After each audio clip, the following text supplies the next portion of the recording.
محمد حماد خپل مور د پیسو د پاره په خپل خینې باندې په چاروګانو باندې ووهله ویې ټکوله او د مرګ کوشش یې وکړو. مینوال تودۍ څنګه کوله او په کومه طریقه باندې کولې مینوال ټول معلومات زه تاسو ته په دې ویډیو کې کوم. زموږ دا ویډیو د سره تر اخره پورې ګورئ چې تاسو ته پوره معلومات در ورسېږي. د دې معلومات نه مخکې زه تاسو ته دا یادګي وکړم تاسو کو چارې زموږ په دې سوپر کلیک چینل کې نوي وئ چینل هم نوي سبسکرایب کړئ. مهرباني وکړئ تاسو زموږ دا سوپر کلیک چینل د سره سبسکرایب کړئ خوا کې استاد ټلی نشان ووهئ چې هر یوه نوي معلوماتي ویډیو تاسو ته په اسانۍ باندې در ورسېږي. مینه دا واقعه په لاهور کې مخې ته راغلې ده. محمد حماد د پیسو دپاره خپل د مور بېعزتي کوله، یعنې په خپلې خینې باندې د خپلې مور پیسې او کالي سونه هر یو شی تېنه پټوه، یعنې غلای او ډاکۍ ورباندې غورځوله. په مور یې ډېر زیاته سخته تکړه وه او د کارمارۍ چابیانې ورته نه ورکولې.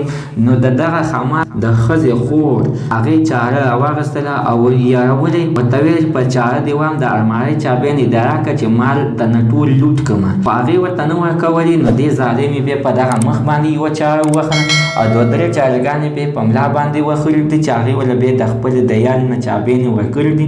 6 لکه روپۍ او 15 تولې سونه یې تېنه بیا ورده. عزتمنو چې دغه ښځې بیا پولیسو ته ټول هر څه ویلي دي او ورته ویلي چې دا ظلم ما سره خپل زوی کړی د هغې په انظام کې. اوس محمد حماد چې د هغه ښځې زوی ده چې کومې یې په چارو باندې والې ده محمد چې کومه یوه د محمد حماد مور ده.